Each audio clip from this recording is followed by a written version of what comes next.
The name of my character is David Levinson, same as it was 20 years ago. And how do I fit into this world? Well, this is a world in crisis over the course of these 3 days. Once again, July 2nd, July 3rd, July 4th. And I'm now in a leadership position, expected to, and I have the responsibility for defending all of Earth. The destruction it's massive 20 years ago, but in 20 years we have gotten to work. We have made through that crisis. We've internationally unified and gotten our asses in gear, and we've rebuilt and used their alien technology ostensibly to build even further and militarily to discover some things that's in my field that might enhance our defense capabilities. So we've done okay. We don't talk about it much, but I think we've effectively come together and done many effective things. We've rebuilt okay, and the world looks a little different, you know. We get a front row seat on the emergence from the moon of them coming back. And as I say, which we think by this time we'll know if it's made it in the trailer, you know, this is definitely bigger than the last one. My dad says it, I say it, but it sure is. Everything's bigger. I know eyeballing it with my David Levinson's expertise that probably what's going on here, but it's, as we know, as big as not just a city, like those city destroyers, it's as big as the entire Atlantic Ocean. By the force of its unexpected gravitational field and force, we are taken up, and then we see, as we make our way over the world and over the continents, many other cities that are underneath it get drawn up by their roots. All of London and all of Dubai and all of everything, they get drawn. You've never seen anything like this, Roland Emmerich style, on film before. I think it'll be something to see, or it has been something that you've seen. That all flies up in the air right underneath of us, with people passing by screaming, you know, on the London Eye and this and that, and then they fall on other cities, then they fall down, and we start falling down as it starts to descend, and so these cities that have been drawn up start falling on other cities, so cities crash into each other. You've never seen world destruction like this. These guys are great, Nick Wright and James A. Woods.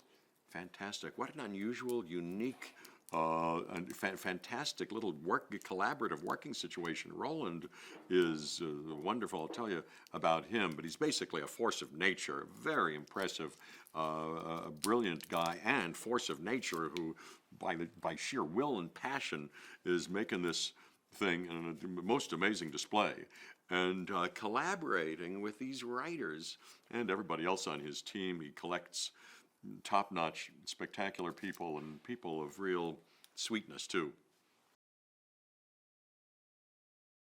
The queen bee is like, what, 200-300 feet tall? Something like that. I think they'll decide. I think they'll figure it out exactly. But they showed us it's chasing us on that bus, and they showed us the relationship. It's big. It's big. It's bigger than anything we've ever seen. Drive that bus with fancy helicopters, you know, and the very able-bodied helicopter camera people. It's coming close to us as we trustingly drove the bus and other camera trucks at the same time weaving in and out. Very exciting. Roland Emmerich is the spirit of fun, you know, and he's not only a leader of Herculean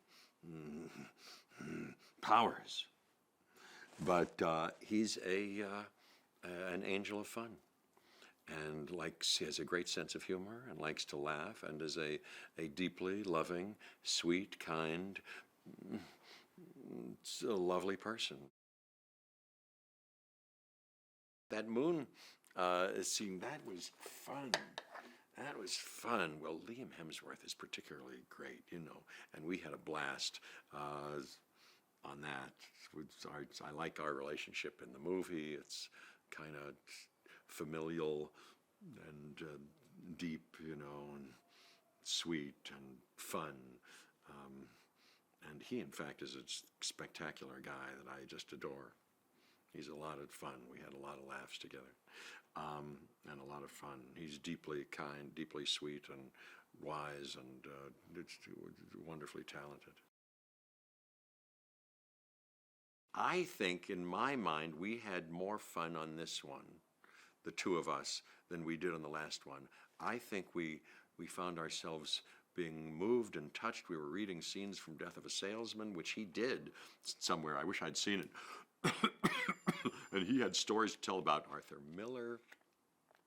He'd had, you know, I was very interested in lots of things that he's done and people that he knew. And so we did that, and we laughed more on this, and I liked what we did on this.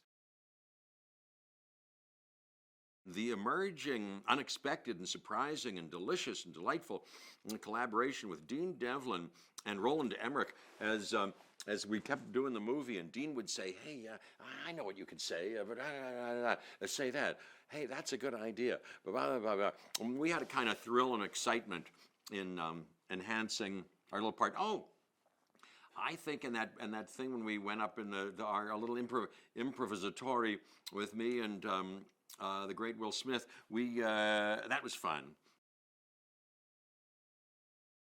You know, I think Roland Emmerich has a unique way of putting things together, has a unique sensibility and sense of humor and sense of telling a story and making a spectacle that they were newly introduced to then, but that we now know is crowd pleasing.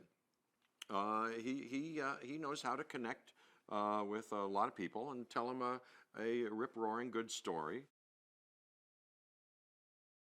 And so he said, "Hey, I think a commercial is on for your movie."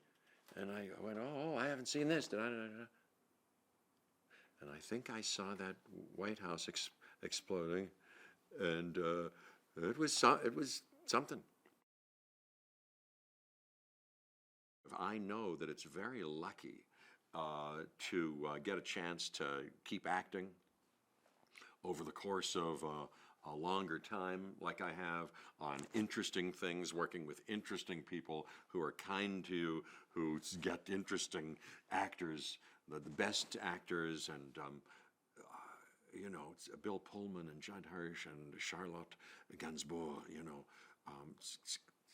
people who, if I was in another field, would say, "Geez, before I die, I just want to meet them," or, you know, I really would. They're just, I admire them, and people who make lovely things and devote passionately their lives to making imaginative and lovely things.